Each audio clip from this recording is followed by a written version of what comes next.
Year 13. This is Mr. Ferreira, and I'm going to start part of the Year 13 content for research methods. And I know that it's quite a big book and we have a lot to cover. And I've decided to kind of start with something that's a little bit more straightforward to follow on a virtual situation. So it's the part that says reporting psychological investigations, and it's on page 8 of your green books.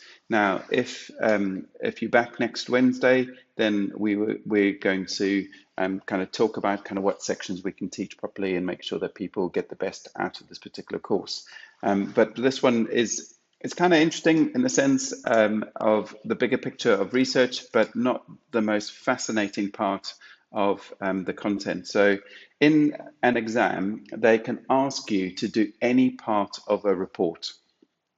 Okay, so any part of a report.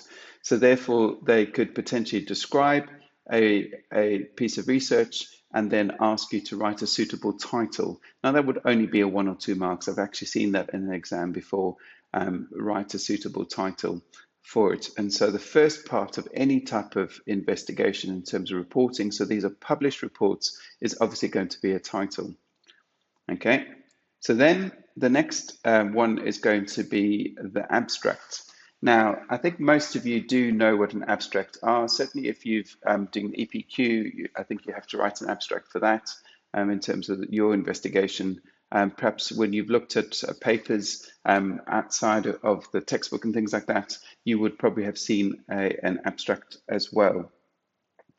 So I'm going to kind of go through an investigation with you, kind of look at it.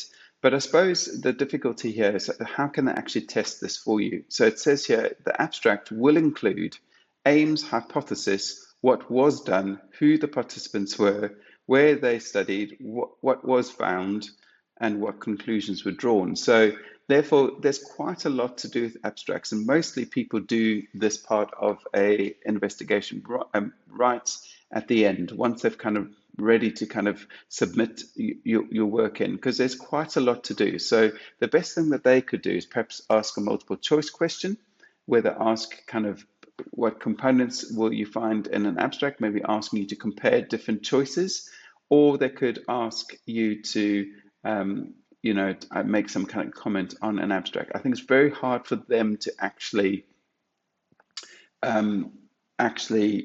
examine this, but we need to kind of at least have some kind of understanding of this. So this particular study that I have opened is on the BPS Digest, which I have mentioned to you before, was a study that was talking about video games. And because I do like video games, and I often believe that they kind of get very negative press, I thought I'd have a look at this. And so we see the title there. It says video gameplay is positively correlated with well-being. Okay, so already you kind of know that this particular study is a correlation, and we've got a correlation between video games and well-being. Okay, and so I can't kind of do too much with this particular screen because it's on a web browser. We can see that the abstract is on the right-hand side there, and we see that the abstract tries to kind of cover most particular kind of ideas there. So it says, so far research has not had adequate data to test whether these worries are justified. So we attempt to provide much needed evidence with adequate data. So in other words, that's the aim. Now, as you kind of read through this, obviously, please do kind of consider reading this as a genuine abstract. What you need to kind of recognize is that if I was doing research, if I was the person trying to, I don't know, find research for a PhD, or I was submitting a master's or writing my dissertation in my undergrad degree, I'm going to kind of search for kind of different articles and ideas and things like that. And I might be presented with 100 different kind of publications that may be suitable to me. So between the title and the abstract, I'm pretty much going to decide whether I'm going to read on. Okay, so the title has to catch me and potentially tell me what it's about. But it's in the abstract, then I start going, okay, so maybe I'm going to, maybe I'm looking at fear. It says here, contrary to many fears that excessive game time will lead to addiction and poor mental health, we found a small positive correlation between gameplay and well-being. Oh, okay, so that might be relevant to my particular article. So what I'm going to do is then I'm going to continue now and read the particular article. Okay, so you can see potentially that the abstract, even though it's perhaps a brief summary, it has its purpose. We need to kind of see what it is that I might actually kind of find in the article. So after the abstract, hopefully most of you can recognize that the next thing would be the introduction. So what this says is you start from the broad and focus on your actual study. Now, actually, for many academics, I don't know how they feel about the introduction, but I always personally liked the introduction because it says starts from the broad and gradually focus on the actual study. So when we look at a study, we're going to read the introduction to kind of find things out about kind of where is the context of this.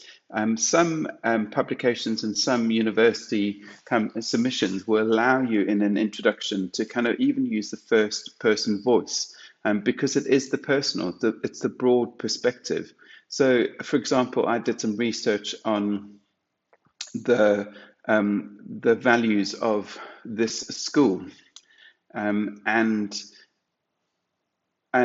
I needed to kind of create a context of kind of where I was having a look at. So one of the contexts, for example, is that I grew up in a different country, and I also learned kind of did my initial teacher training in a different country as well. And when I came over to the UK, I found that there was a few things that kind of didn't quite work. Perhaps I had some difficulty with some head teachers and stuff like that. So of course I'm talking about my personal, I'm talking about kind of this idea of trying to understand whether it was my basic kind of moral principle, whether the things that I believed in terms of what are my values were fundamentally different from the UK, and then ultimately fundamentally different from the head teacher, because I read some really interesting research by a person called Hofstede that spoke about how the power of the school's kind of values is with the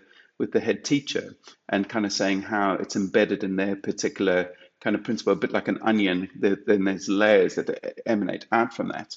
And so, of course, that's what you're talking about in this particular context. You're kind of saying, where am I coming from and what am I actually going to do? And of course, in terms of that particular study, I was looking specifically at doing exercises with the governors and exercises with the SLT, kind of understanding the school values and what were important to the school, coming from the broad context. So you can see how, in terms of the introduction, that it's going to be important to kind of understand the context. And I'll go back to that particular article, and you see in this particular article, it's actually quite a long introduction, and they also kind of have some subheadings as to different types of things that they're trying to define in that. And so it really can be quite a substantial part of it. And then it's right at the end where they talk about the actual kind of study itself. Quite conveniently and very fortunate for me as well, we see that the next thing that they are talking about is the method, and that happens to be my subheading here as well. It says method. Okay, now this is the area that they have often asked people to write about in the exam, because they can ask you to, for example, they can ask you to design a study. Okay, and so therefore we need to kind of tick some boxes. Now, you might think, well, this is the most kind of basic part of the course, I don't need to remember these things. But of course, the more you do, so for example, in the design, it says here, it must include IV and DV.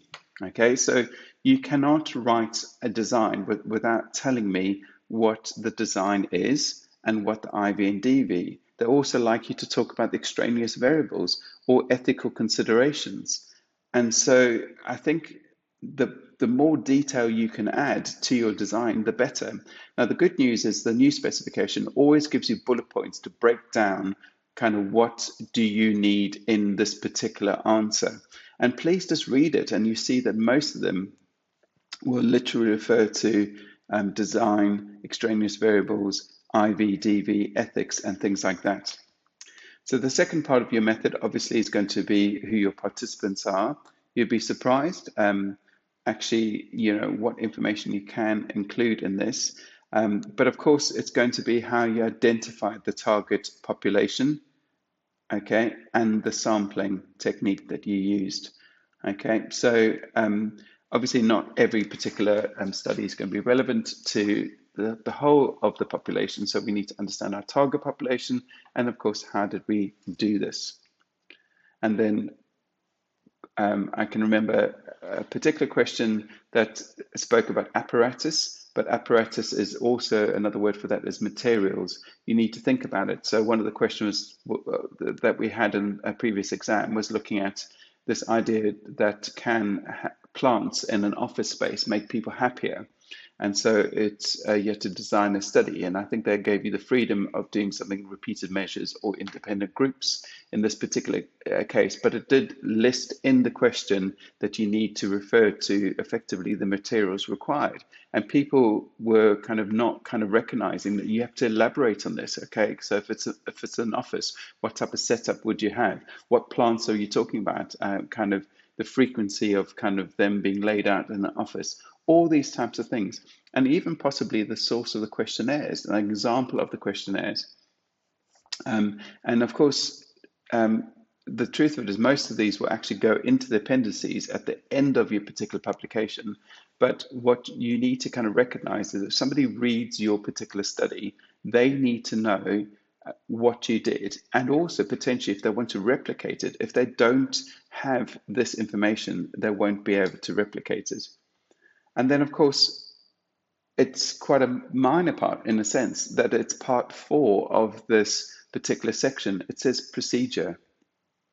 And so, for example, all I say about this is enough detail to allow you to replicate it. And Miss Harries may have done a particular exercise with you and say, okay, so give me instruction on how to draw a house. And so you might say, okay, so draw a square on the board. Okay, then on top of the square, place a triangle. Okay, so I've placed a triangle. That doesn't look like a house. You haven't given me enough detail there to say, well, actually, the base of the triangle needs to kind of overlap with the side of the square or something along those lines. It's a silly type of example, but certainly does kind of indicate that actually it's very easy to kind of mess this particular section up. And there have been at least 1 or 2 exam questions that have asked you to kind of explain the procedure of a particular study. So you can see that this section, even though it's just under the subtitle of method, really does need to have kind of as much detail as you can. So then we move on to the next part, which is results. Okay, so what we need to recognize is that we don't put any actual data in any type of report. It has to be a summarized data. Okay, in fact, half the time you try and you even minimize that. Even a table of data could even be put into the appendices. We don't want to bore people with raw data or just data. We want to kind of use data as best as we can.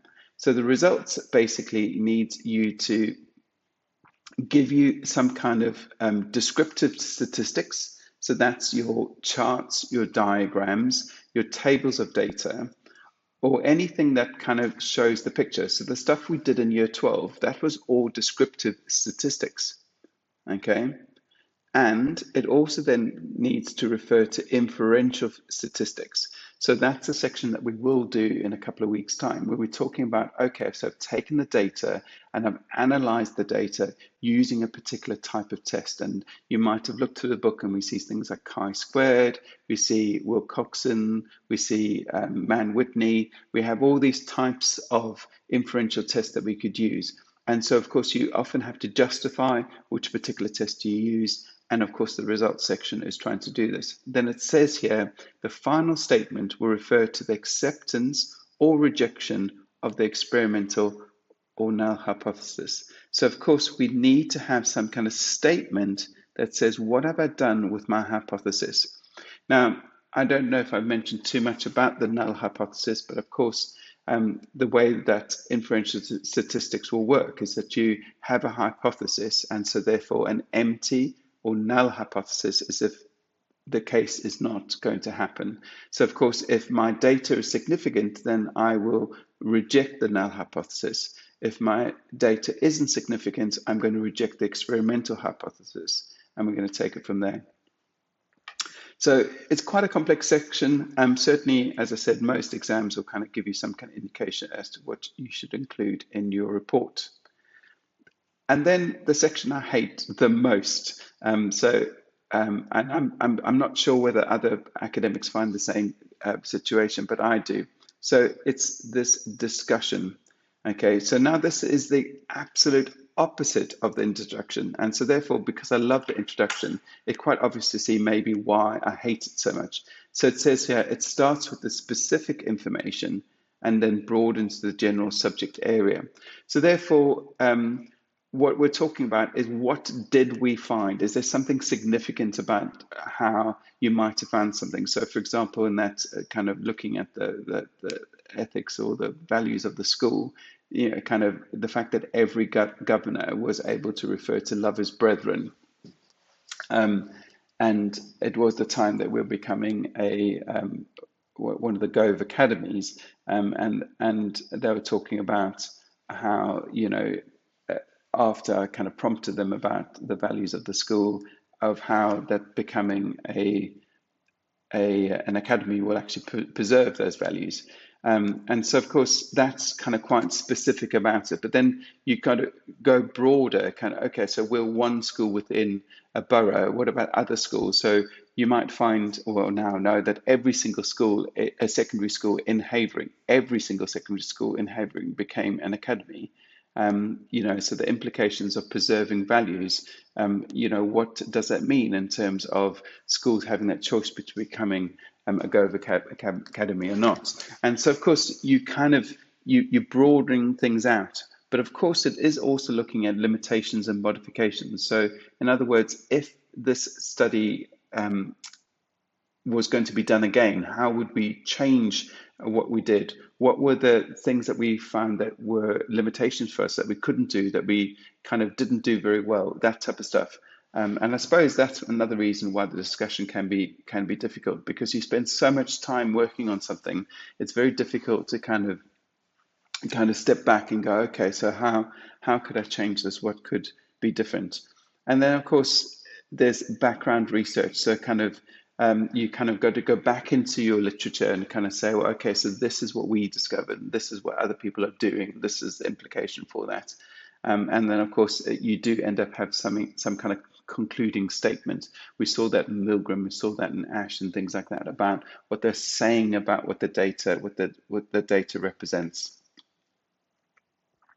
So that is the document kind of as we would normally have done it. In fact, when we used to do coursework, that was a document you had to produce. But in this new spec, they asked us to include referencing. Not that we ignored referencing in terms of coursework, it's just that we didn't actually have a way of examining coursework. And so therefore, they brought it into this. And now if you do history and I think possibly English, you might have some kind of indication, or the EPQ, of how to reference. But I suppose the best thing about this is this idea of full details of any source material. So if I go back to my study that I have here, is that I might mention, let's try to find their authors again, okay? I might mention the, so it's Johannes et al. Okay, because there's 1, 2,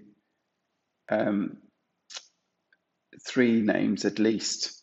Okay, is the study 2020, and I might go, okay, so that's what I reference within my document.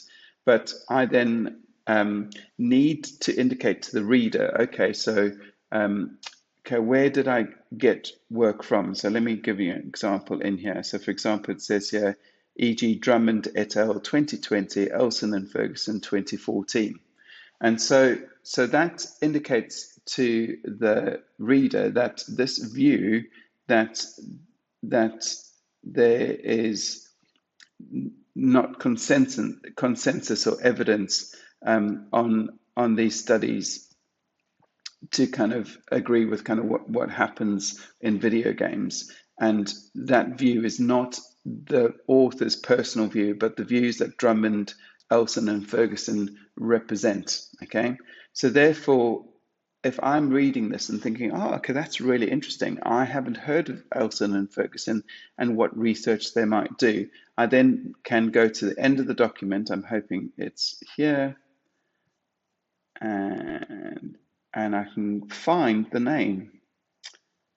And I see Elson and Ferguson. Oh, we see, because it was this 2014 one, and quite conveniently underneath is Elson, Ferguson, and a few other names. So that would be Elson et al. 2019. So I can see, okay, so this was exactly written, it was published in 2014. The main author was Elson, and the second author was Ferguson. And I can see that the title of this particular publication was 25 Years of Research on Violence in Digital Games and Aggression, Empirical Evidence, Perspectives and Debates Gone Astray. Okay, so if I was then thinking, okay, I would like to find this, I was searching in my journals, I'd try and find it.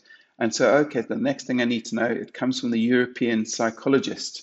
Excellent. So I don't have to just search generally. I can go specifically to that publication, and I can see it was 19. Okay, so that was every year they kind of publish, and so if it's being published every month or every week or every kind of quarter, there's like a number reference to this, and I can actually find that the pages that they used was page 33 to 46. Okay, they actually give a web reference there as well. And so in other words, I can find that like I've showed you this online. So what it does, it leaves no doubt as to where this particular piece of information comes from. So that's what you've got to be able to do in your referencing. And so of course we have a couple of examples of this. So for example, if you're going to do that particular kind of journal reference, and we have the journal reference here again, so it's called Personality and Individual Differences. We see that it's in italics. We also see that we always, after the date of the publication, we put a full stop. Okay, we always include the date. We always include the title of where it comes from, and also the very last thing here is your page reference. Okay, so now, how can they do this? Well, actually, it's very hard for them to do this. They have to give you all the information that you can find. So we see things like this, that obviously asking you about a book is always going to be the easiest. So this is just one of the books that are out there.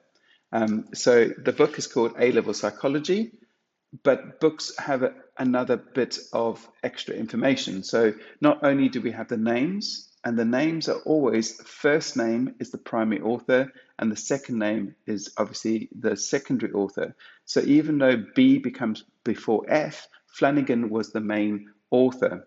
Now, of course, if there is a whole host of names, then you would always do the first author as the primary author, and then everyone else is an alphabetical, and then the last author is important. But what we find is that we have to put where it was published, okay? So that's what Cheltenham is. So the publishing house is Illuminate Publishing. So with a book, we got to say who published it and where it was published. Now, the reason for this is because sometimes books get published in different languages and also in different kind of versions of English. So, for example, American English versus kind of British English. And if any of you read the Harry Potters, you'll know that the Philosopher's Stone is called something else, a wizard stone or something in America. And so, of course, I need to tell the person who's reading my reference kind of where it was published, so that perhaps there will be kind of suitable kind of understanding of that. And as far as I can tell, especially with the Harry Potter series, is that J.K. Rowling really struggled to find a publisher in the UK, and actually by the time she was published in America, the books had started to become a bit famous, and so she perhaps has a different publisher over there. So it says, note the name of the journal and title of the book appear in italics. So of course you can't do this in the exam, so they're never going to penalize you for that. But of course you always give the volume and the particular issue of the journal if you can, and of course any page references that you might have. And I think you can see that there are kind of subtle nuances to that. Now, this was an actual question that was set for you in the very first exam. So it gives you all the different information, then says write the full reference for this book. Okay, so we see here that it's 1992. We see that it is Steve Duck. Now, I marked this exam, and unfortunately, what it meant was that a lot of people got 0 marks. It was only worth 2 marks. We got 0 marks because a lot of people wrote Steve Duck, open bracket, 1992, close bracket, full stop. But of course, they put Steve first. So you have to write Duck, S, 1992, full stop. Okay? Because there's not so many, dare I say, ducks out there, but there's lots of Steves, so we need to kind of know what it would be like. Then you would have the title, Human Relationships, okay, and we see that it was published by Sage, okay, that comes last, but what we need to find out, it says here, in London, okay, so the actual answer to this question was Duck, S, Human Relationships, full stop, London, Sage, okay, and actually, it was something which a lot of people kind of messed up, and I think it's a real missed opportunity for you to kind of get a couple of marks in that particular exam. This was another example here. So it's Selman's book. So this one will be Selman R.L. 1980, The Growth of Impersonal Understanding and Development of Critical Analysis, New York Academic Press. Okay. Voila, there you go. So I know that this is, as I said, not the most exciting part of it, but actually this is an important part of psychology for you, because many of you will either read other people's reports or you will have to produce some kind of reports, both in work and at university. And so therefore, having some kind of order or structure to it is always going to be quite important. I also probably say from a personal note is that most universities, most organizations will have some kind of workbook or kind of booklet kind of expressing to you kind of what is the best way to do it, and you just follow their particular rules and do it from there. I really hope that you haven't found this video too bad. I'm really looking forward to see some of you coming back next week, and I hope that you take care. Okay, bye.